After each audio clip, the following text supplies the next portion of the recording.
Assalamualaikum warahmatullahi wabarakatuh. Alhamdulillahirabbil alamin wassalatu wassalamu ala asyrafil anbiya'i wal mursalin habibina wa syafi'ina wa maulana Muhammadin wa ala alihi wa sahbihi ajma'in.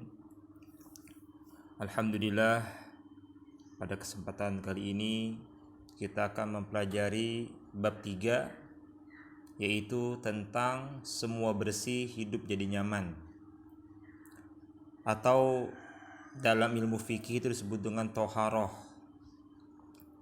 bersuci menurut ajaran agama Islam.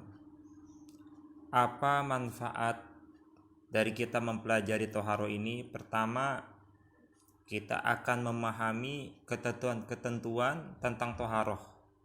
Kita akan paham bagaimana cara bersuci.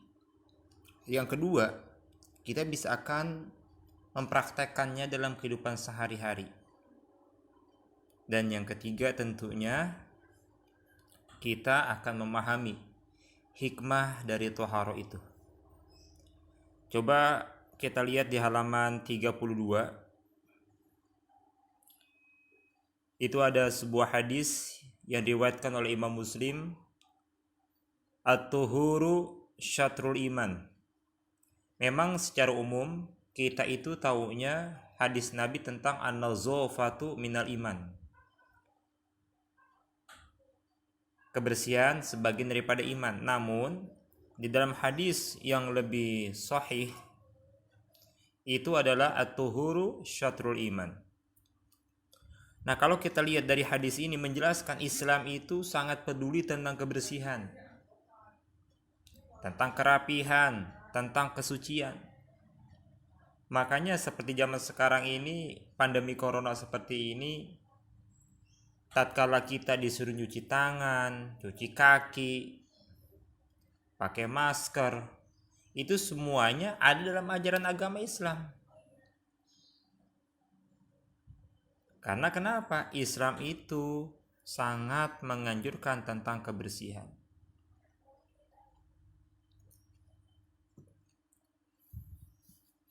Jadi kalau kita mau sehat, kita harus bersih.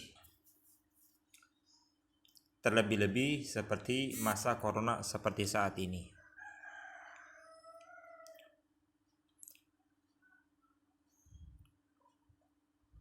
Nah, sekarang kita akan membahas tentang toharoh. Coba kalian lihat di halaman 33 itu ada toharoh itu apa? Gampangnya seperti ini. Toharoh itu tata cara bersuci dari najis dan hadas. Jadi bagaimana cara mensucikan najis dan bagaimana cara mensucikan hadas itu ada dalam toharoh. Nah, toharoh ini bahasa Arab dari kata toharo iyat huru, artinya mensucikan. Toharo artinya kebersihan, bisa juga kesucian. Apa yang perlu kita sucikan? Yang perlu kita sucikan itu anggota badan kita, pakaian kita, tempat sholat kita, bahkan rumah kita, kelas kita, sekolah kita. Itu harus kita sucikan. Najis dengan hadas ini tentu berbeda. Kalau najis itu kotoran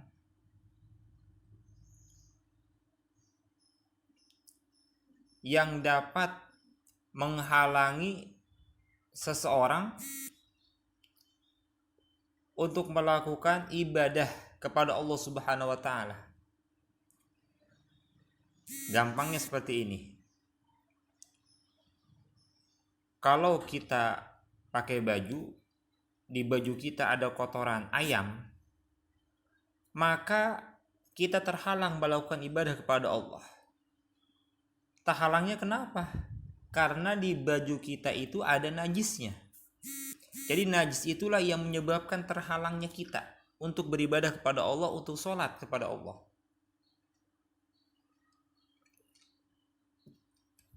Kalau hadas itu keadaan seseorang.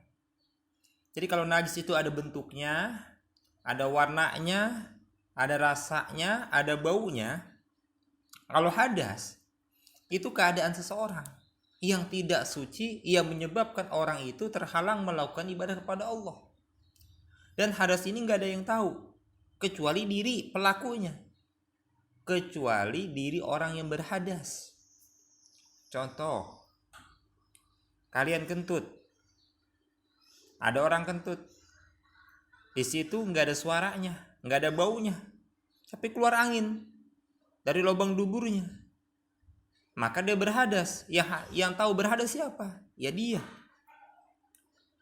Namun kalau najis itu kan ada yang tampak, kotoran ayam kelihatan warnanya, pipis kucing ketahuan baunya.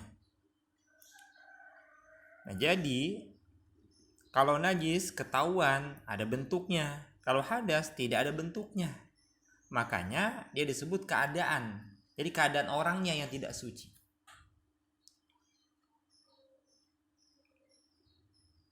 Nah, sekarang pembahasan kita mengerucut kepada najis. Najis itu ada 3 macam bagiannya. Yang pertama najis mukhaffafah, najis mutawassithah, dan najis mughallazzah. Najis mukhaffafah yang pertama. Najis mukhaffafah adalah najis ringan. Mukhaffafah, khafifun, artinya ringan. Yang kedua najis mutawassithah, mutawassit, wusta, artinya adalah tengah atau najis sedang. Dan yang ketiga najis mughallazzah, najis berat.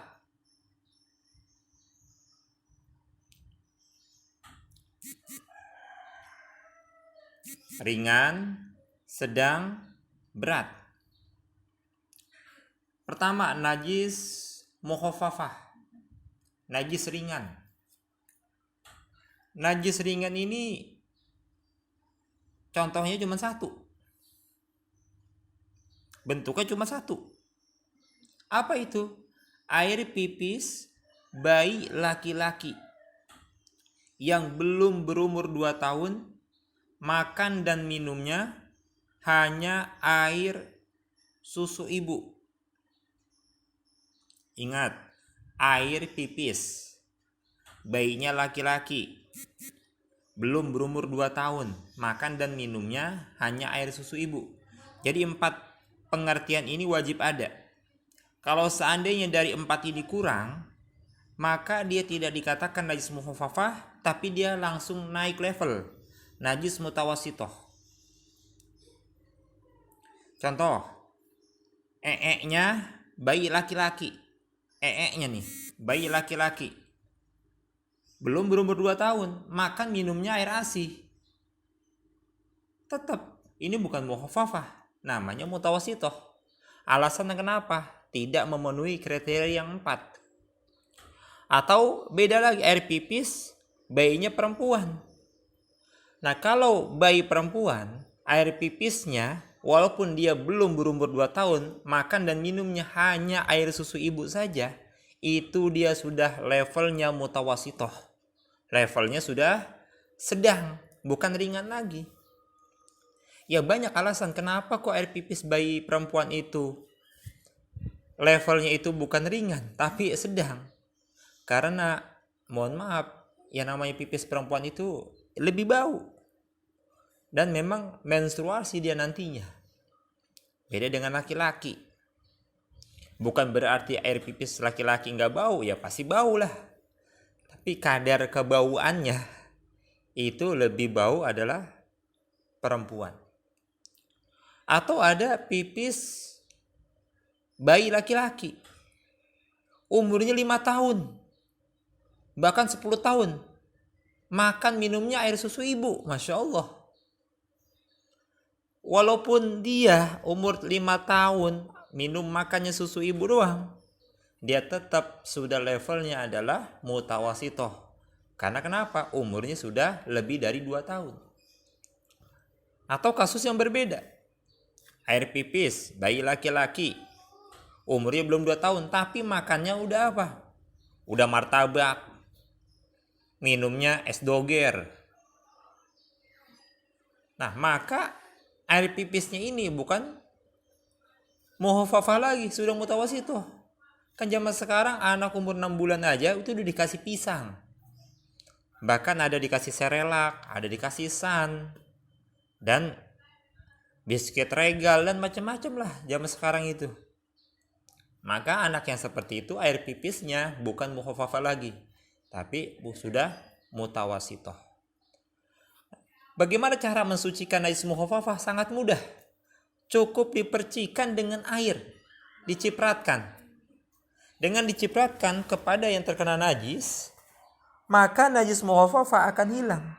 Tapi umumnya kita, apabila kita gendong bayi umurnya 1 tahun, kena pipisnya, dia masih memang makan minumnya air susu ibu, tetap aja kalau kita bajunya diompolin, pasti kita buka. Nggak mungkin kita percikan aja, bahkan kita mandi. Karena kenapa? Nggak nyaman. Tapi kan di Arab itu air sulit. Di Arab itu air itu Masya Allah mahal. Bensin sama air aja mahalan air. Makanya kita di Indonesia harus hemat-hemat air lah, jagalah kebersihan. Yang kedua, najis mutawasitoh. Najis mutawasitoh itu najis sedang, terbagi menjadi 2, ainiyah dan hukmiyah. Ainiyah itu apa? Najis mutawasitoh ainiyah adalah najis mutawasitoh, najis sedang yang ada bentuknya, yang ada baunya, yang ada rasanya, yang ada warnanya. Tuh najis mutawasitoh. Kotoran kucing, kotoran ayam, itu kan ada bentuknya, ada warnanya, ada baunya, bau ada, rasanya ada. Ya nggak perlu dicobain juga kali, ya pasti ada rasanya. Nah, cara mensucikan najis mutawasitoh bagaimana?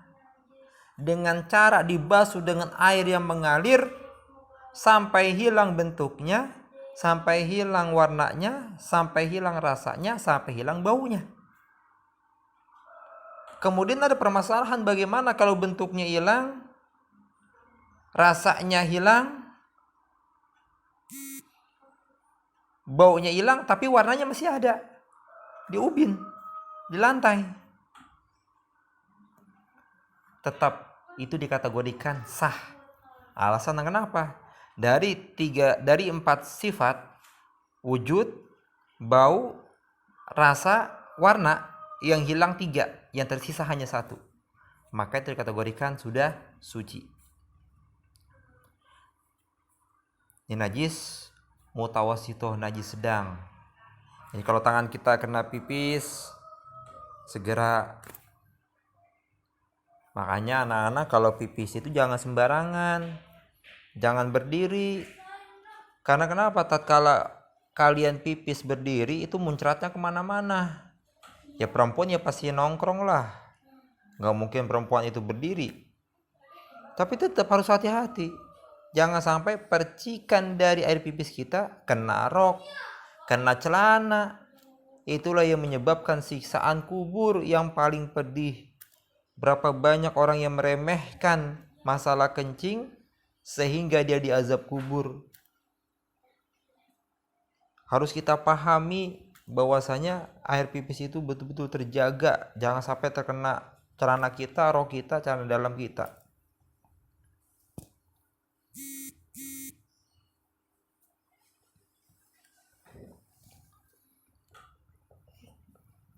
Nah, sedangkan yang hukmiyah, najis hukmiyah adalah secara hukum itu najis yang hukumnya secara gampangnya seperti ini. Najis hukmiyah itu najis yang secara hukum dia najis, malah tambah ribet. Contoh kayak gini. Karena kalau ainiyah ada bentuknya, kalau hukumnya nggak ada bentuknya. Itu gampangnya. Tidak ada bentuknya, tidak ada rasanya, tidak ada baunya, dan tidak ada warnanya. Tapi secara hukum, hukumnya secara hukum dia itu najis. Contoh, lagi hujan-hujan, naik motor, kencang, tak kita sadari celana kita nih yang bawah itu kena cipratan air, dan air itu ada najisnya, maka celana kita secara hukum itu adalah najis, disebut najis hukmiyah. Yang kedua, toilet. Sebersih-bersih toilet, jangan sholat di toilet. Pertama memang tidak boleh. Yang kedua, secara hukum toilet itu adalah najis.